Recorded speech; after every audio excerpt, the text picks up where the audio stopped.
በየቦታው በየምክንያቱ መስማት በምንችለው ልክ የሚነግረን መኖር በምንችለው መጠን የሚያስተምረን ትናንት የነበረ ዛሬ አሁን በመካከላችን ያለ ነገ ከነገ ወዲያም እንደማይለየን አፋችንን ሞልተን የመሰከርንለት የምንመሰክርለት ልባችንን ሞልተን ያመንነውና የምናምነው የአባቶቻችን አምላክ ልዑለ ባሕርይ እግዚአብሔር እስከ ዛሬ ስላደረገው በጎ ነገር ወደፊትም ስላዘጋጀልን መልካም ነገር ሁሉ ሕያው ቅዱስና ዘላለማዊ ስሙ ይክበር ይመስገን።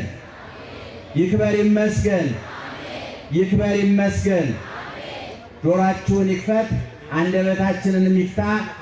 እናንተ የምትሰሙት እኛ የምንናገረው አይንሳን አይንሳችሁ። እግዚአብሔር በመላ በግምት በይመስለኛል በሳይሆን አይቀርም የግል ሐሳባችን እንዳናፈስባችሁ ጆሮአችሁን ይጠብቅላችሁ። እግዚአብሔር አንደበታችንንም ይቆጣጠርልን መንፈስ ቅዱስ። ሰላም ዋላችሁ።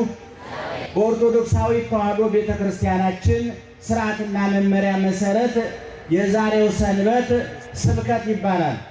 አባቶቻችን ጥልቁን መጽሐፍ ቅዱስ ሩቁን መጽሐፍ ቅዱስ የጠለቀውን የረቀቀውን መጽሐፍ ቅዱስ እንድናወራው ብቻ ሳይሆን እንድንኖረው ብቻ ሳይሆን እንድንከብርበት መስማት በምንችለው ልክ መኖርን በምንችለው መጠን መመስጠር መተንተን መበለት አለበትና ኦርቶዶክሳውያን የተዋሕዶ ሊቃውንት ዓመቱን ከፋፍለው ለምስጋና፣ ለዝማሬ፣ ለቅዳሴ፣ ለትምህርት እንዲመች አድርገው ሰርተውታል። እኔውን ጊዜ እንደምለው ኦርቶዶክሳዊ ተዋሕዶ ቤተክርስቲያን ተሰርታ የተጠናቀቀች ተሰርታ ያለቀች ማንም ሲፈልግ የማያሰፋት ሲፈልግ የማያጠባት ሲፈልግ የማይቀንሳት ሲፈልግ የማይጨምርባት ተሰርታ ተጠናቃ ያለቀች ከፍ ሲል በክርስቶስ ዝቅ ሲል በገብረ ክርስቶስ በጻድቃን በቅዱሳን ልክ ማለት ነው ተቀዳ የተሰፋች የተዘጋጀች ቤተክርስቲያን ናት።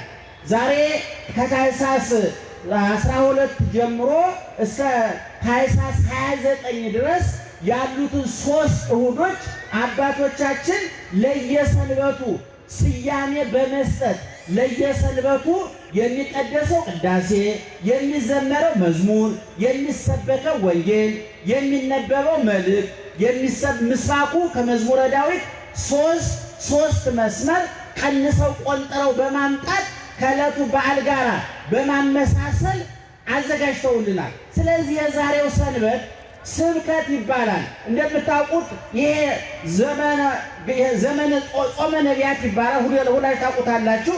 በዚህ በጾመ ነቢያት ወቅት በብሉይ ኪዳን የነበረው ነቢያት እግዚአብሔር ከመምጣቱ በፊት እንዴት ሆነው ይኖሩ እንደነበረ ያ የመከራ ዘመን የፍዳ ዘመን በእግረ አጋንንት እየተጠቀጠቁ በመንጸፈ ደይን ወርቀው በመርገመ ሥጋ በመርገመ ነፍስ የሚማቅቁበት በእነሱና በእግዚአብሔር መካከል አዳምና ሔዋን ሲሚንቶ አብኩተው ብሎኬት ደርድረው የገነቡት የኃጢአት ግድግዳ በኃጢአት መርፌ በአልጠግባይነት መርፌና ክር የሰፉት የኃጢአት የልዩነት መጋረጃ በሰውና በእግዚአብሔር መካከል ተጋርዶ የሰዎች ሕይወት ጨለማ ነበር። አሁን እኛ ያለነው በዘመነ አዲስ ነው። ያ አዳምና ሔዋን የገነቡት የኃጢአት ግድግዳ ፈርሶ አዳምና ሔዋን የሰፉት የኃጢአት መጋረጃ ተጋርዶ ሰውና እግዚአብሔር ፊት ለፊት የሚታዩበት ያ ዘመን ዘመኑ ዘመነ ብሉይ ይባላል። እኛ በዘመነ አዲስ ነው ያለነው። ያ ዘመን መጽሐፉ መጽሐፈ ብሉይ ኪዳን ይባላል።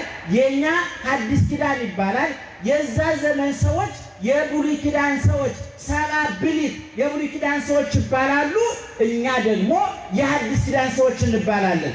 ዘመኑ ከዘመኑ ሰዎቹ ከሰዎቹ መጽሐፉ ከመጽሐፉ ይለያል ማለት ነው። ታላቁ ሊቅ ዮሐንስ አፈወርቅ ወበከመ ሀሎ ፍልጠት ማእከለ አሮን ወክርስቶስ ከማሁ ሀሎ ፍልጠት ማእከሌነ ወማእከሌሆሙ ለአይሁድ በክርስቶስ ሊቀ ካህንነትና በአሮን ሊቀ ካህንነት መካከል ያለውን ሰፊ ልዩነት ያህል በብሉይ ኪዳኖቹ በነበሩ ሰዎችና በእኛ መካከልም የዛን ያህል የክብር የልዕልና የክብር የቅድስና ልዩነት አለ ብሎ ተናግሯልና ይሄ ሶስቱ ውህዶች ቅድም የነገርኳችሁ ያሁኑ ሰብክ ስብከት ይባላል፣ የሚቀጥለው ብርሃን ይባላል፣ ቀጥሎ ያለው ኖላዊ ይባላል።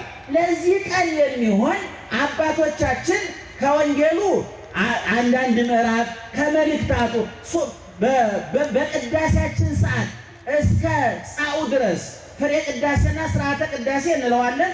በመጀመሪያ ተገብቶ እስከ መካከል ወንጌል እስከሚነበብበት ያለው ስርዓተ ቅዳሴ ይባላል። ከዛ በኋላ ያለው ፍሬ ቅዳሴ ይባላል። በስርዓተ ቅዳሴው ውስጥ ከብሉይ ከመጽሐፍ ቅዱስ በተለይም ከሐዲስ ኪዳን ካህናት ቅዳሴ የሚገቡ ስንት ካህናት በአንድ ቀን ቅዳሴ የሚገቡ?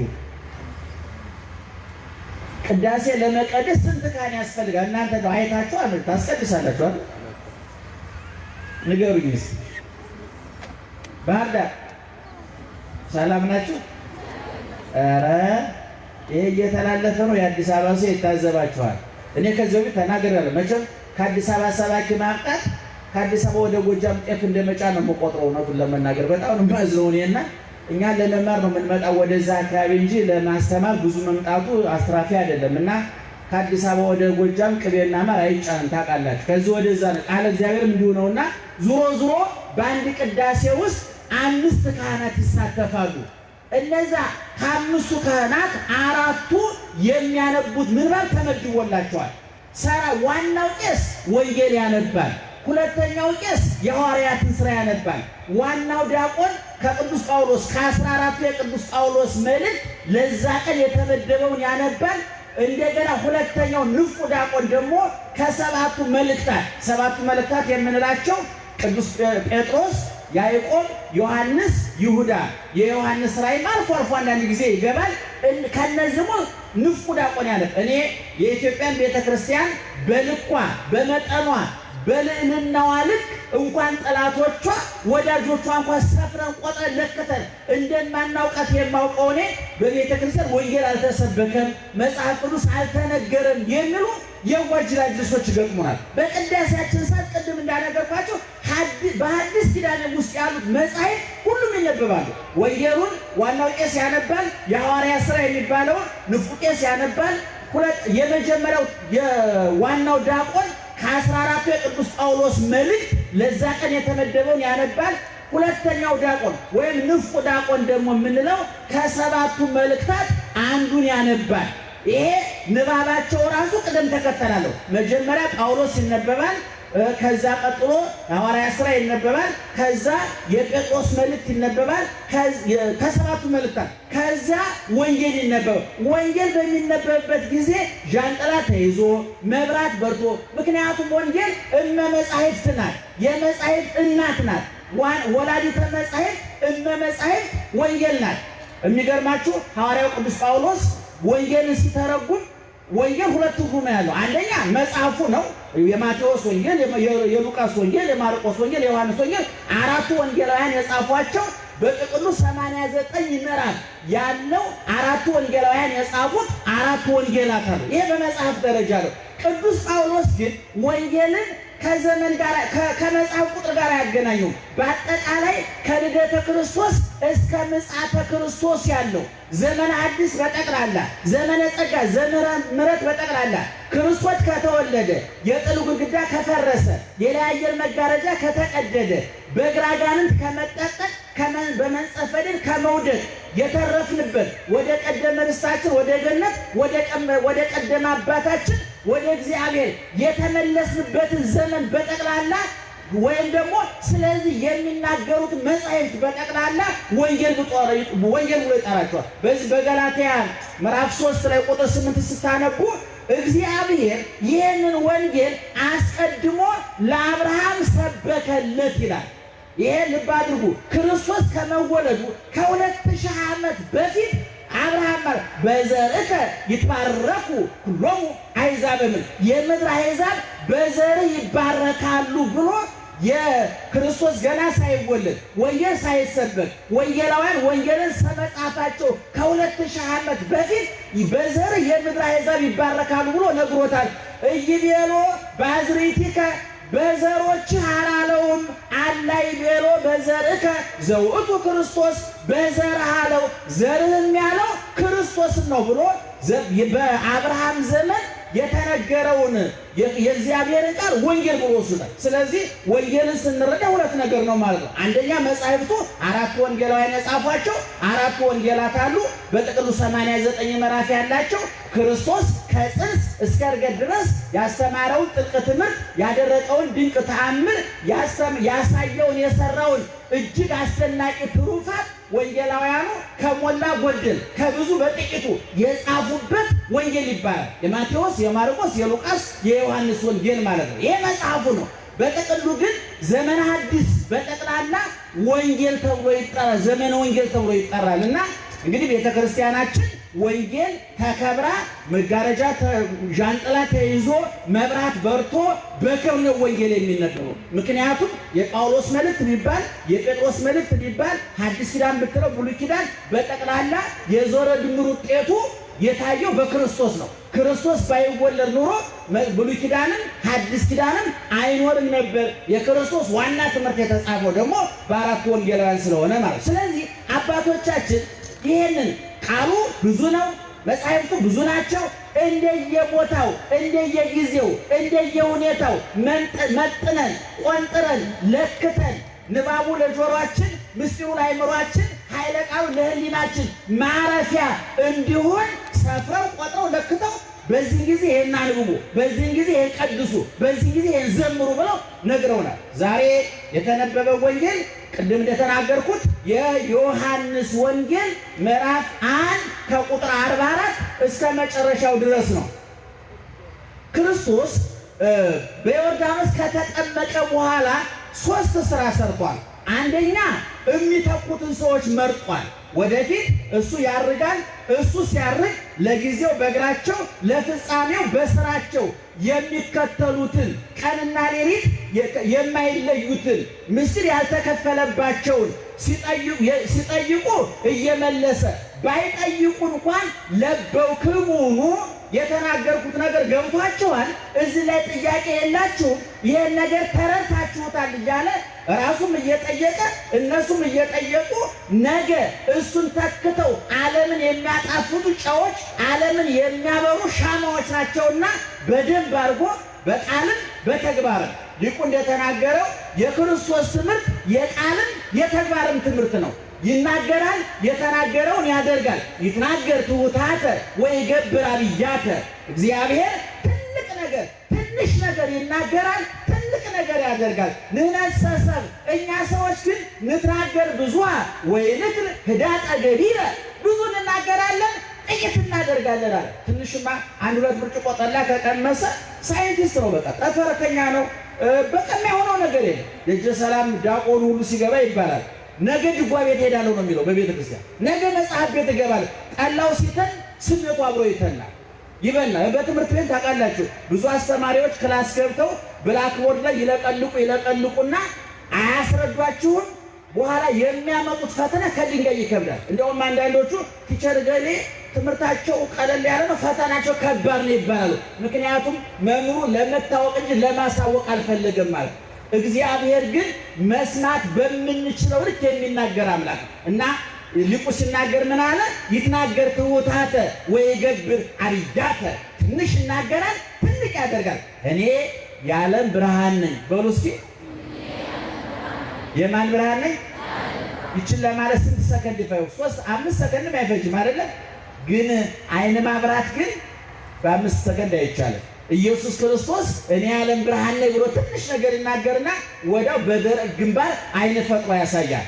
አነ ውእቱ ህብስተ ሕይወት ዘወረደ እምሰማይ። ከሰማይ የወረደ የሕይወት እንጀራ ማን ነው? ኢየሱስ ክርስቶስ ነው። ቃሏ ትንሽ ናት። ይትናገር ትሑታተ ማለት ይሄንን ነው። ይችን ማንም ሊናገራት ይችላል። ማንም እኔም አልኩት እናንተም ትሉታላችሁ። እንጀራ ለጊዜው 2 ዓሣ 5 እንጀራ አበርክቶ 5000 ሰው መቀለብ ቀላል አይደለም። ሁለተኛ ግን ትልቁ የነፍሳችን ምግብ ቀራንዮ ላይ ስጋውን ቆርሶ በሞቴ ጉረሱልኝ አለ። ደሙን ቀርቶ በሞቴ ጠጡልኝ አለ። ራሱ ጋባዥ፣ ራሱ ግብዣ፣ ራሱ ደጋሽ፣ ራሱ ድግስ፣ ራሱ መጋቢ፣ ራሱ ምግብ የሆነ እሱ ቀራንዮ ላይ ያሳይቷል። እና ትንሽ ነገር ነው የሚናገረው፣ ትልቅ ነገር አይናገርም። ትንሽ ተናግሮ ግን ምን ያደርጋል?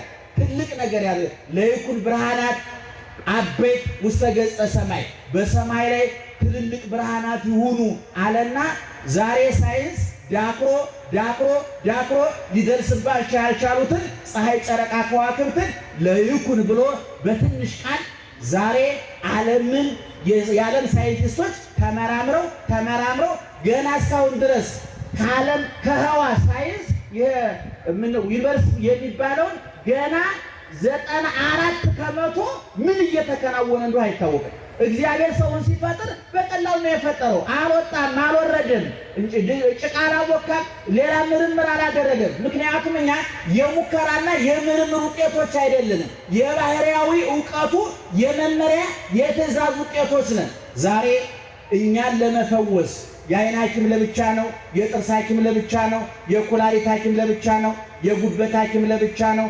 ተከፋፍለው ነው ሰዎቹ እያጠኑ ያሉት። ምክንያቱም በጅምላ ሰው ማጥናት አልተቻለም። የልብ ሐኪም ታውቃላችሁ፣ በቀዶ ጥገና ልብ የተቀየረላቸው ሰዎች አሉ። ክፋታቸው ግን መቀየር አልተቻለም። ጥመታቸው መቀየር አልተቻለም። ምክንያቱም ሳይንቲስቶች ደም በትክክል እንዲሰራጭ ሊያግዙ ይችላሉ። ሐሳብ እንዲሰራጭ ግን ማገዙ ይችሉ የለም። እግዚኦ ፍጥር ልበ ንጹሐ ፍጥር ሊተ እግዚኦ፣ አቤቱ ንጹሕ ልብ ምን አድርግልኝ ፍጠርልኝ። ልጄ ሆይ ልብህን ስጠኝ። እግዚአብሔር ትንሽ ተናግሮ ትልቅ ነገር ማድረግ የሚችል አምላክ። ለዚህ ነው የወንጌል ትምህርት የዛሬ 2000 ዓመት ተነግሮ ዛሬም ይጣፍጣል፣ ዛሬም አዲስ ትኩስ ፈዋሽ ነው።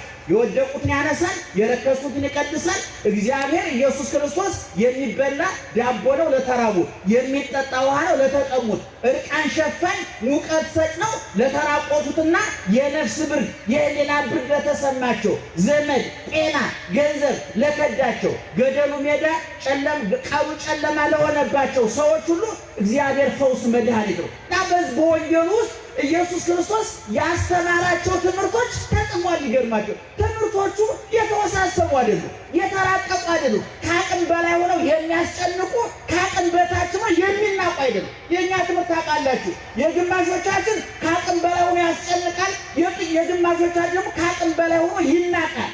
ጥሩ ተኳሽ የሚባለው ልብ ራሱን አለው ሲባል ወካላይም ካለፈ ልካለ ከስም ጋር የክርስቶስ ትምህርት ልብ የሚነካ ነው። ልብ የሚለውጥ ነው። አስተሳሰብ የሚቀይር ነው። ለምን? በቀላሉ ስላስተማረ፣ አወሳስቦ ስላላስተማረ፣ አራቋምጥቆ ስላስተማረ።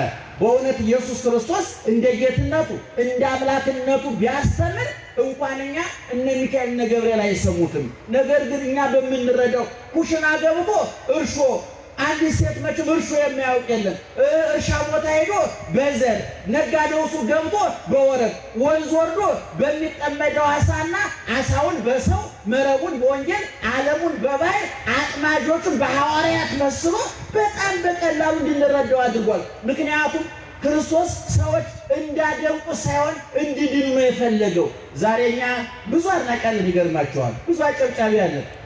ካጸደቅነው ይልቅ የሚያደንቀን ይበዛል። ታውቃላችሁ፣ በነፍሱ ሳይነሳ ከእኛ ጋር ብዙ ፎቶ ይነሳል። እኛም ደስ ይለናል። ይገርማችኋል። ከእናንተ ብዙም ስለማንሻል እንዲህ ሞቅ እንደሚለን ብታዩ፣ ወደፊትም ተነሱ ከእኛ ጋር ሞራል ይሆናል። ጥሩ ነው።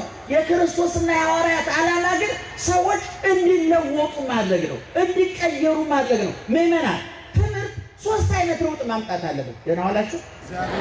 እየሰማችሁ ነው? ስትወጡ ንገሩ። ትምህርት 3 አይነት ለውጥ ማምጣት፣ ዘመናዊ ብቱ፣ መንፈሳዊ ብቱ፣ ሃይማኖታዊ ብቱ፣ ሳይንሳዊ። 3 አይነት ለውጥ ያላመጣ ትምህርት ወይ ትምህርቱ ልክ አይደለም፣ ፖሊሱ ተበላሽቷል፣ ወይ መምህሩ ልክ አይደለም፣ ወይ ተማሪው ልክ አይደለም፣ ወይ የትምህርቱ የተተከለበት ቦታው ልክ አይደለም ማለት። የአስተሳሰብ፣ የአነጋገር፣ የአሰራር ለውጥ ማምጣት አለበት። የክርስቶስ ትምህርት፣ የሐዋርያት ትምህርት፣ የሊቃውንት ትምህርት ለውጥ ለምን አመጣ? ምን አይነት ለውጥ አመጣ? እነሱ 3 ለውጦች አመጣ። አንድ የአስተሳሰብ ለውጥ አመጣ። በዚህ በቅዱስ ጳውሎስ ለሮሜ ሰዎች ሲነግራቸው ምን ብሏቸዋል? በልባቸው መታደስ ተለወጡ እንጂ ይህን ዓለም ተለወጡ። አንድ ሰው ልቡ ጠማማ ልብ ይዞ መጥቶ እንደተጣመመ ከተመለሰ እውነቱን ለመናገር ትምህርቱ ከሽፏል ማለት ነው። ጦረኛ ምላስ ይዛ መጣ። ጦረኛ ምላስ ይዛ ከተመለሰች ምላሷን ሳንቦርሽ ሸሸኝና ማለት ሴትዮዋ አሰራሩ ካልተቀየረ ትናንትና ሲሰርቅ የነበረው ሰውዬ ዛሬም ከሰረቀ ትምህርቱ ከሽፏል ማለት ነው። ዘመናዊ ትምህርታችን ታውቁታላችሁ። ዛሬ 50 ዩኒቨርሲቲዎች አሉት። 50ዎቹ ዩኒቨርሲቲዎች ሁሉ ሞፈር ቀንበር ከመጠብ ሊገላግሉን አልቻሉም። በበሬ ከማለስ ሊገላግሉን አልቻሉም። ዛሬም የምንጭነው ባህያ ነው። ዛሬም የምናርሰው በበሬ ነው። ዛሬም የምናርሰው በሞፈር ቀንበር ነው። ዛሬ ይገርማቸዋል። ራሱ ከዩኒቨርሲቲ ተመርቆ መጥቶ ከአባቱ ጋር ሞፈር ቀንበር እየቀረበ ወደ ታች ወርዶ ገበሬ ሆኗል። ይገርማል። ለምን? ትምህርቱ ለዋጭ አይደለም፣ ቀያሪ አይደለም። አስተሳሰቡ አልተለወጠም፣ አነጋገሩ አልተለወጠም፣ አሰራሩ አልተለወጠም። በሶስቱ መንገድ የክርስቶስ ትምህርት ይህን ለውጥ ነው ያመጣው። ምን ታደርግ? የሐዋርያት ትምህርት ይህን ለውጥ ያመጣው። እነ ቅዱስ ጴጥሮስ ካስተማሩ በኋላ ምን ተንግበል ምን እናድርግ ብለዋቸዋል። እኛ ዛሬ ምን እናድርግ የሚል ለውጥ አላመጣንም እንዴ? እናንተ እኮ ስታስተምሩ ይላል ጌታ እባቡን በእጃችሁ ብትነኩት ምንም አያደርጋችሁም ማለት። እኛ ግን ዛሬ ራሳችን እባብ ስንሆን እባቡ እኛን የሚይዘን የሚመስል እውነቱን ለመናገር ተቀይረን ተለውጠን። ስለዚህ የክርስቶስን ለዋጭ ነውና ዛሬ ዘመነ ስብከት ይባላል ብያችኋለሁ። በዚህን ጊዜ ኢየሱስ ክርስቶስ ሰው ሆኖ የሰራው ስራ አንድ ሰው መምረጥ የመጀመሪያ ስራው ሐዋርያትን በቆሮንቶስ በ40 ቀን ጾሞ ከወጣ በኋላ የመጀመሪያ ስራው ሰው ነው የመረጠ። ሐዋርያትን ነው የመረጣቸው። እነዚህ የመረጣቸው ሐዋርያት ዓለም ከሚንቀው የሥራ መስክ ትኩረት ከማይሰጠው የሥራ መስክ የተመረጡ ናቸው። እንዲያውም ሊቃውንት ሲተረጉሙ ምን ይላሉ? ከአምስት አይነት ወገን መርጧቸዋል ሐዋርያትን ይላል። ከስንት ነገር አቋቸው? አቤት ከአምስት አገር ወገን መርጧቸው። መጀመሪያ ከመስተገብራን ከገበሬው መካከል የተመረጡ አሉ፣ እንደነ በርተሎሜዎስ አይነት። ሁለተኛ ከመጸባሃን ከቀራጮች ግብር ከሚሰበስቡት መካከል እንደነ ማቴዎስ አይነቶቹ ማለት ነው። ሶስተኛ ከመሰግራን አሳ ከሚያጠምዱት መካከል የተመረጡ አሉ። አራተኛ ከአናጽያን ከግንበኞች መካከል የተመረጡ አሉ። አምስተኛ ከአናምያን መካከል የተመረጡ አሉ። ከየሥራ መስኩ ሰብስቦ አስተሳሰባቸውን፣ አነጋገራቸውን፣ አሰራራቸውን ለውጦ ወደ ዓለም ላካቸው እና በዚህ በወንጌሉ በዛሬ በተነበበ ወንጌል መጀመሪያ እነ ጴጥሮስን እነ እንድርያስን መረጠ። ቀጥሎ ፊልጶስን ጠራውና ፊልጶስ ደግሞ ክርስቶስን ሲያገኘው እንደገና ሄዶ ወንድሙ ናትናኤልን ጠራው።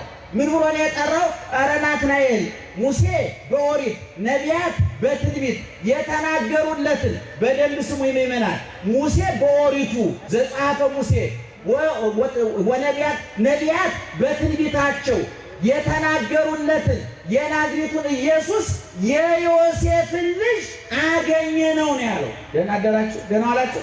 የማንን ልጅ? አቤት የማንን ልጅ? የዮሴፍን ልጅ አገኘ ነው። ማን ነው ባዩ? ፊልጶስ። ለማን?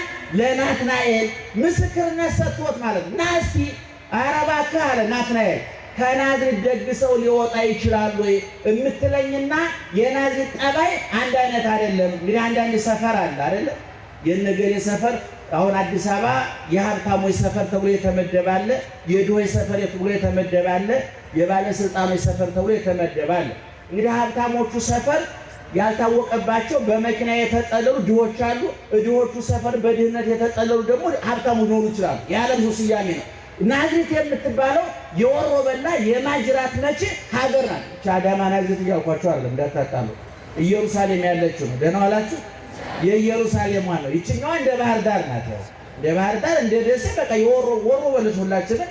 እኔ እውነቱን ለመናገር የኢትዮጵያ ተመካክሮ እንበል ብሎ ተደዋውሎ ያበደበት ዘመን ይሄ ዘመን ነው። እውነቱን ለመናገር ሰው ተመካክሮ ይነግዳል። እኛ ተመካክረን አበድ። እውነቱን ለመናገር ዛሬ የምንሰማው በየሚዲያው የምንሰማው ባህር ዳር የተፈጸመውን አሰቃቂ ወንጀል መቀሌ ትሰሙታላችሁ፣ አዋሳ ትሰሙታላችሁ፣ ናዝሬት፣ አዳማ፣ ጅጅጋ ትሰሙታላችሁ። ይሄ ማለት ምን ማለት ነው? ልናብድ ነውና እበዱ ተብለን ተደዋውለን በጅላ ያበድን እስከሚመስለን ድረስ ማለት ነው። እና ከናዝሬት ና ያለው አልተከራከሩም። ለማንኛውም ና ያለ ምክንያቱም አባቶች ሲናገሩ ፊልጶስ ብዙ ትምህርት የለውም፣ ናትናኤል ግን ምሁረ ኦሪት ነው። ኦሪቱን በደንብ ያውቀዋልና ተከራክሮ መርታት አልቻለም። ስለዚህ በንግግር ሊረታው ስላልቻለ ናና እይና ተወስናለህ አለው። ይዞት መጣ። ገና ጌታ ሲያየው ይሄ ሽንገላ የሌለበት ክፋት ተንኮል የሌለበት እውነተኛው እስራኤላዊ ገና ዛሬ መጣ ብሎ መሰከረለት። በኋላ ናትናኤል መደነቅ ጀመረ። የት ታቀኛለህ ጌታዬ አለ። ርኢኩከ በታሕተ ዕፀ በለስ፣ ከበለሱ በታች እዛፉ ስር ቁጭ ብለህ ሳለህ አውቅሃለሁኝ። ምን ማለት ነው? በአዳምና ሔዋን ባመጡት በበለስ ምክንያት በመጣው ፍዳ ተይዘህ በኃጢአት ውስጥ እያለህ አውቅሃለሁ። በበለሱ ስር እዛፉ ስር ቁጭ ብለህ ትሰራ የነበረውን ስራ አውቃለሁኝ አለው። ከዚያ በኋላ በአማን አንተ ውእቱ ወልደ እግዚአብሔር፣ የእግዚአብሔር ልጅ ነህ፣ ወአንተ ወንጉሶሙ ለእስራኤል፣ የእስራኤል ንጉሥ አንተ ነህ። ቅድም ፊልጶስ ናትናኤልን ሲጠራው የማን ልጅ አገኘን ብሎ ነው የጠራው? ሰምታችሁኛል?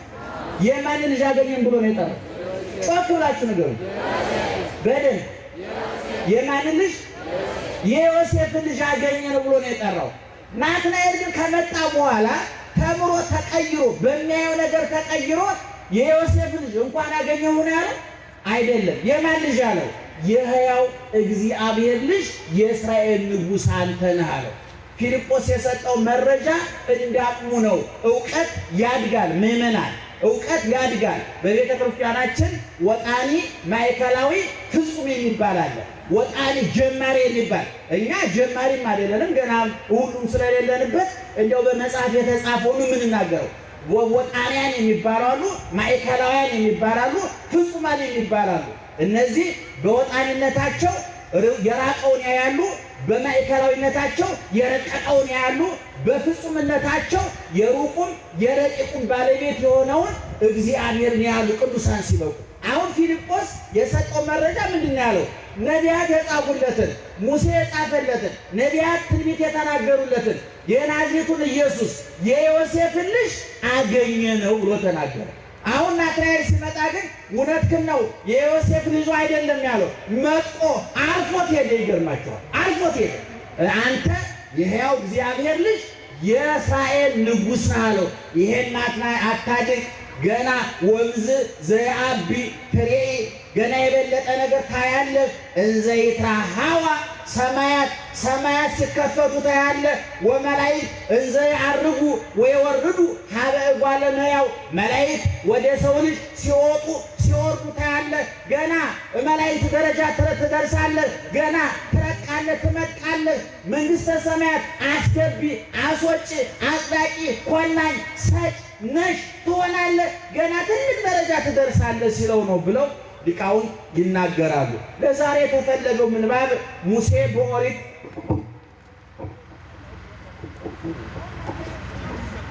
ደህና ዋላችሁ።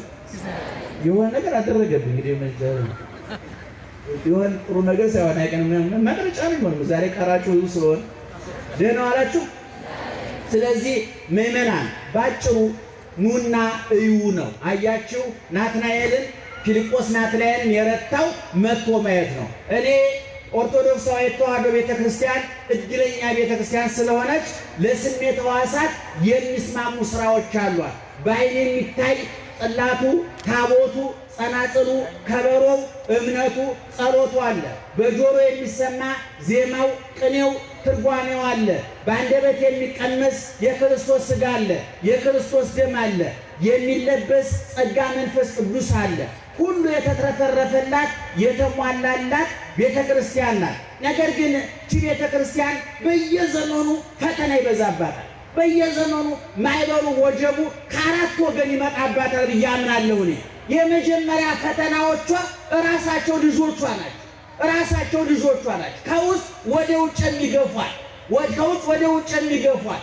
በእናትነቷ ከማህፀኗ ተወልደው እንደው እውነቱን ለመናገር አሁን እየበጠበጡን እየረበሹ የመጡት ከውጭ የመጡ ጠላቶቹ አይደለም፣ ከሌላ ቦታ ከውስጥ የመጡት ከአፈር ከትቢያ አንስታ ልብስ ነው። የነፍሱን ተውት፣ የጽድቁን ተውት፣ የመንግሥተ ሰማያቱን ተውት፣ የጸጋውን ተውት፣ የሃይማኖት በሃይማኖት ስለሚገኘው ልጅነት ተውት።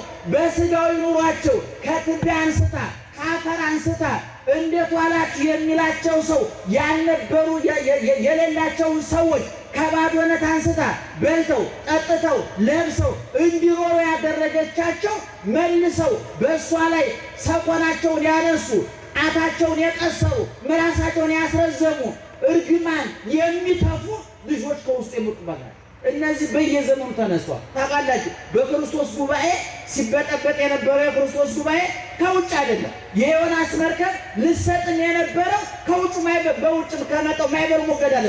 የውጭን ማይበር ሞገድ ጎትቶ ያመጣው ውስጥ ያለ ዮናስ ዮናስ ነው። ተስትጥል መርከቡ ሰላም ሆነ። ዛሬም ከቤተ ክርስቲያን ተወጥተው መጣል ያለባችሁ ቆሻሹ ኖሩ ይችላል። ከውስጥ ያሉ እርግማን ሆኑ ሰዎች ለመርከቧ መስጠት፣ ለመርከቧ መናወጥ፣ ለሞገዱ ለማይበሩ መነሻ ሆኖ ያገለገሉ ክፉ ሰዎች አሉ። ይሄ እውነቱን ለመናገር ቄሱን ይመለከታል፣ መነኩሴውን ይመለከታል፣ ጳጳሱን ይመለከታል። አንዳንድ ለቤተክርስቲያን ቅርብ ነን ብሎ የሚያምኑ ምዕመናንን ጭምር ይመለከታል። ስለዚህ የመጀመሪያው የቤተክርስቲያን ጥላቶቿ ራሷ ልጆቿ፣ ሁለተኛ ፖለቲከኞቹ ናቸው። በየዘመኑ የኢትዮጵያ ቤተክርስቲያን በፖለቲካ ስትፈተኑራለች። በንጉሱ ዘመን ብትሉት በቀጥሎ በመጣው በጠቅላላው ምን ገኔ ከገሬ ያሰኝ ለና ዋላችሁ አቤታዬ እናንተ አቁበታል። የኢትዮጵያ ሕዝብ ሌላው እየነደደ ዳቦ መጋገር የሚፈልግ በገጠር ምን ይባላል? ሰነፍ ሴት ታውቁታላችሁ መቼም እዛ ሀገር አለ። ሰነፍ ሴት ምጣድ አትጥድም ይባላል። በቅል ነገር ሊጧን ትይዝና የሰማ ምጣድ ትፈልጋለች። እንድራየ ዛሬ ምጣድ ታሰሚያለች። አዎ እንደው አንድ እንጀራ ሰፋለሁ። በሰማ ምጣድ እንጀራ ጋግራ ትመጣለች። ዛሬ በሰማ የህዝብ ስሜት እንጀራ የሚጋግሩ ስግብግብ ሰነፍ ሰዎች አሉ። የራሳቸው ምጣድ የላቸው ግን እንጀራ ይበላል። የራሳቸው እሳት የላቸው ግን ያነዳሉ። እና ቤተክርስቲያን ሁለተኛ ጠላቶቿ በየዘመኑ የሚነሱ ፖለቲከኞች ከግራ ቀኝ ያሉ። ሶስተኛው ሌሎች ሃይማኖቶች። እኔ ሌሎች ሃይማኖት እውነቱን ለመናገር ጨዋውን በብዙ መቶ ሚሊዮን በዓለም ላይ ብዙ ሙስሊም አለ፣ ብዙ ፕሮቴስታንት አለ። የኢትዮጵያ ቤተክርስቲያን ተስማምታ ለመኖር ችግር የለባት። በስድስተኛው መቶ ክፍለ ዘመን ሙስሊም ወንድሞቻችን ሲመጡ ኦርቶዶክሳዊ ተዋሕዶ ቤተክርስቲያን በሯን ከፍታ በእንግድነት ተቀብላ አስተናግዳለች። ፕሮቴስታንቶቹም ሲመጡ እንደዚሁ ነው እውነቱን ለመናገር። ነገር ግን ጥቂት እዚህ ግቡ የማይባሉ እምነቱን የማይወክሉ ሰዎች ግን ቤተክርስቲያን ብትዳከም ቤተክርስቲያን ብትጠፋ እንድትጠፋ ቀን ከሌሊት እረፍት የሚሰሩ ሰዎች አሉ። አራተኛ አልጠግባይ ሰዎች፣ ስግብግብ ሰዎች፣ በእሷ እናተርፋለን ብሎ የሚያስቡ ሰዎች አሉ። ገንዘብ እስካገኙ ኪሳቸው እስከሞላ የነፍሳቸው ጉዳይ የማያሳስባቸው፣ ሆዳቸው እስከሞላ የጭንቅላታቸው ጉዳይ የማያሳስባቸው፣ ምድራዊ ፍላጎታቸው ከተሟላ ሰማያዊ ጉዳይ የማያሳስባቸው፣ በልተን እንሙት ለብሰን እንሙት ያሉ እንስሳዊ ጠባይ አውሬያዊ ባህሪ ያላቸው፣ እንደ እንስሳት አመጋገባቸው ከእንስሳት ጠባያቸው ከአራዊት የተወሰደ፣ በክፋታቸው ሰይጣን የሚቀናባቸው። እንደው ሰይጣን የዓመት ፍቃድ ቢወጣና ቁጭ ቢል ወክለን እንሰራለን ብሎ የሚመዘግቡ ሰዎች አሉ። ክፉ ሰዎች እውነቱ በጣም እናዝናለን። እና ቤተክርስቲያኒቱ በዚህ በኩል እየተናጠች እየተበጠበጠች ትኖራለች። ታውቃለህ፣ ግን እርግጠኛ ሆነን እንናገራለን። ማይበሩን ታልፈዋለች፣ ሞገዱን ታልፈዋለች፣ ትሻገረዋለች። ምክንያቱም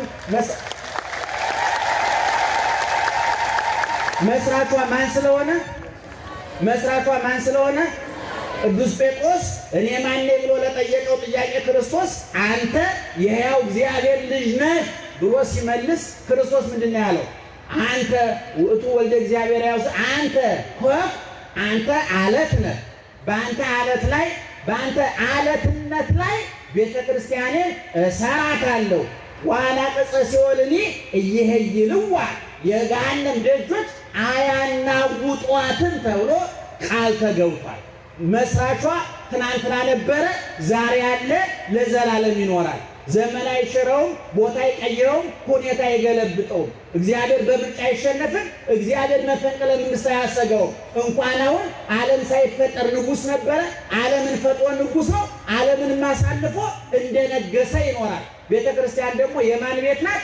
የእሱ ቤት ናት። ከዛ ደግሞ ከሱ ቀጥሎ አጥንታቸውን የከሰከሱ ላባቸውን ያፈሰሱ ሁልጊዜ እንደምለው ጀርባቸውን ለጅራፍ አንገታቸውን ለሰይፍ አይምሯቸውን ለመጽሐፍ ሰጥተው አይምሯቸው መጽሐፋዊ፣ አንገታቸው ለሰይፍ፣ ጀርባቸው ለጅራፍ፣ አንደበታቸው ሆዳቸው ለጾም፣ አንደበታቸው ለጸሎት፣ የባከነ ጊዜ፣ የባከነ ገንዘብ፣ የባከነ አካል የሌላቸው ለክርስቶስ ኑረው ለክርስቶስ የሞቱ ዛሬም በክብር ያሉ ሕያዋን ከሞት በሕይወት ካለነው ከኛ የተሻሉ ሕያዋን ቅዱሳን አሉ፣ ጠባቂዎቹ አሉ። እነሱ መላእክት ይጠብቋታል፣ ጻድቃን ይጠብቋታል። መላእክት የቤተ ክርስቲያኑ ገበዝ ጠባቂዋ ድንግል ማርያም አለች። ስለዚህ ማይበሉ ሞገዱ ፈተናው ብዙ ነው ወይ? አዎ ይቀጥላል። ምክንያቱም ባለቤቱ በመስቀል ላይ የሆነውን አይታችኋል። 33 ዓመት ከ3 ወር ክርስቶስ በምድር ላይ ሲመላለስ አለቀሰ ተብሎ እንጂ ሳቀ ተብሎ አልተጻፈለትም። ከለምጻሞች ጋር ዋለ እንጂ ከዘናጮች ጋር ዋለ ተብሎ አልተጻፈለትም። ከዓይነ ስውራን ጋር እንጂ ዓይናቸው ኮከብ ተብሎ ከሚደነቁ ጋር አልዋለም። ክርስቶስ ከአንካሶች እንጂ ከአትሌቶች ጋር አልዋለም። ክርስቶስ ከሞላላቸው ጋር አልዋለም፣ ከጎደለባቸው ጋር። እንዲያውም ታላቁ ሊቅ ዮሐንስ አፈወርቅ ክርስቶስ የት ይገኛል ብለህ ከጠየቀኝ ወሶበት የጉጾ ለድውይ በየትረክቦ ጥቃራቱ በሽተኛውን ስትጠይቅ ካልጋው አጠገብ ታገኘዋለህ። ወሶበት የጉጾ ለሙቁ እስረኛውን ስትጠይቅ ከዘመድ አስቀድሞ ስንቅ ሆኖ እዛው ታገኘዋለህ አለ። ክርስቶስ በሞላበት አይገኝም። ከበር ቁሜ አንኳኳለሁ አለና ማንም በሩን ቢከፍትልኝ ምን አደርጋለሁ አለ? እገባለሁ አለ። ገብቼስ እራት እበላለሁ። እራት መጨረሻ ምግብ ነው። በጨለመብህ ሰዓት፣ በጎደለብህ ሰዓት ጤና፣ ዘመድ፣ ገንዘብ በከዳ ሰዓት ሜዳው ገደል፣ ቀኑ ጨለማ፣ ፈውሱ በሽታ፣ ትርፉ ኪሳራ በሆነብህ ዘመን እግዚአብሔር ከጎን ይገኛል ማለት ነው። ስለዚህ ቤተ ክርስቲያኒቱ ሙናዩ የምንላት ቤተ ክርስቲያን ናት። ዛሬ መስቀሉን እያያችሁ ነው። እግዚአብሔር ይመስገን። በየዓመቱ መስቀል ይከበራል። በየዓመቱ ጥምቀት አለ። አሁን ደግሞ ወጣቶቹ ደግሞ እየተጠናከሩ ደግሞ የአይናቅ ዝማሬን ደግሞ ነጭ በነጭ ተለብሶ ደግሞ መጥቷል። ይሄ ሁሉ የቤተ ክርስቲያኒቱ ማይሞን ሞገዱን ተሻግራ እንደምታልፍ ማረጋገጫ ነው። ኑና እዩ። ማነው ናትናኤል ከፊልጶስ በልጦ ሄደ።